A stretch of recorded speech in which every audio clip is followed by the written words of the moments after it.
Alhamdulillah, Allahumma salli wa sallim wa barik ala nabina Muhammad wa ala alihi tayyibin at-tahirin wa sahabatihi ajma'in wa ba'd. Leo walillahi alhamd tumesherehekea Eid al-Adha, Eid ya katika huu mwaka 1447 sawa na mwaka 2026. Tukiwa katika hii Eid kama alivyotangulia alivyotuhusia khatibu, ametuhusia mambo mbalimbali, lakini jambo kubwa sana ambalo tunatakiwa kulifanya wakati tunasherehekea Eid kwamba tuchunge swala zima la kutomuasi Allah subhanahu wa ta'ala. Haifai kumwasi Allah subhanahu wa ta'ala, kufanya madhambi siku ya Eid ni jambo ambalo halifai kabisa. Haifai kabisa kumwasi Allah siku ya Eid. Hii ni yaumu al-Hajj al-Akbar, ni siku ya al-Hajj al-Akbar, na baadhi ya ahlul ilmi wamesema siku hii ya leo ndio siku ambayo ni bora katika masiku yote ya mwaka.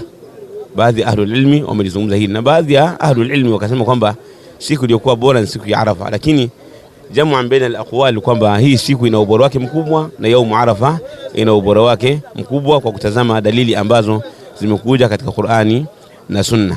Kwa hii siku haifai kumwasi Allah subhanahu wa ta'ala.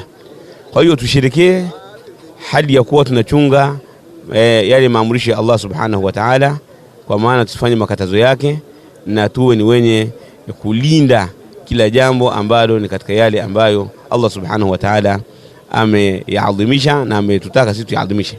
Hilo ni jambo la kwanza ambalo ni muhimu. Jambo la pili kwamba tukitoka hapa tunaenda kuchinja, na tuchinje kwa ajili ya Allah subhanahu wa ta'ala. Na jambo jingine ni kama alivyosema khatibu kuhusiana kwamba watu wamekuwa na ada ya kwamba kuijalia kuihusisha hii siku kwamba ni siku ya ziara, kuyazuru makaburi na kwenda kufagia, kufanya usafi. Ziara ya makaburi ni ibada. Ziara ya makaburi ni ibada, na katika ibada huwa kuna kanuni. Kuna kitu kinaitwa at-takhsis. Kuna takhsisu ibada na kuna takhsisu ada. Takhsisu ibada kwa maana ni kukijalia kitu kwamba ni maalum kwa ajili ya kitu fulani. Kwa mfano, sheria imetuwekea, imehusisha siku ya Arafa kama ni siku ya kufunga.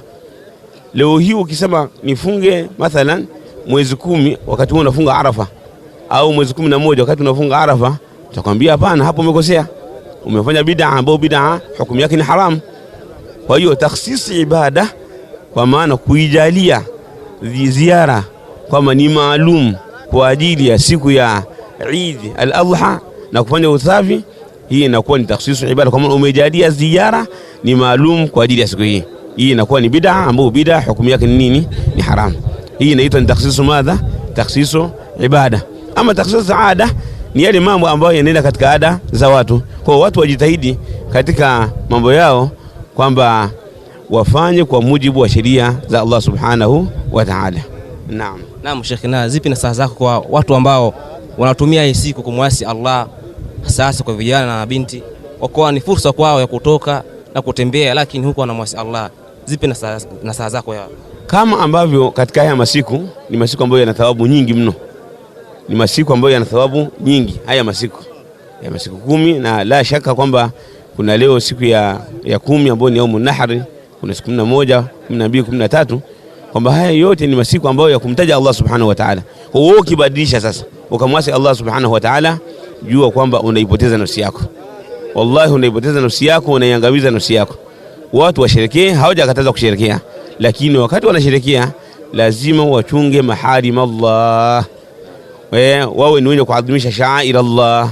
Kila wakati watu wakiwa njiani wanasema ya Allahu akbar, Allahu akbar, Allahu akbar, la ilaha illa Allah, Allahu akbar, Allahu akbar walillahi alhamd. Haya ndio mambo ya kusema, kumsalia Mtume sallallahu alaihi wasallam, kufanya adhkari za kila aina. Lakini ama kubadilisha watu wakaenda mabichi huko wakafanya mambo ambayo hayafai wama ila dhalika, hilo ni jambo ambalo watakuwa wanaziangamiza nafsi zao na kuzirudisha nyuma. Naam. Jazakallahu khairan ya Sheikhana, Allah mlipe khairi sheikh wetu al-Munawi na muhifadhi. Assalamu alaykum wa rahmatullahi wa barakatuh.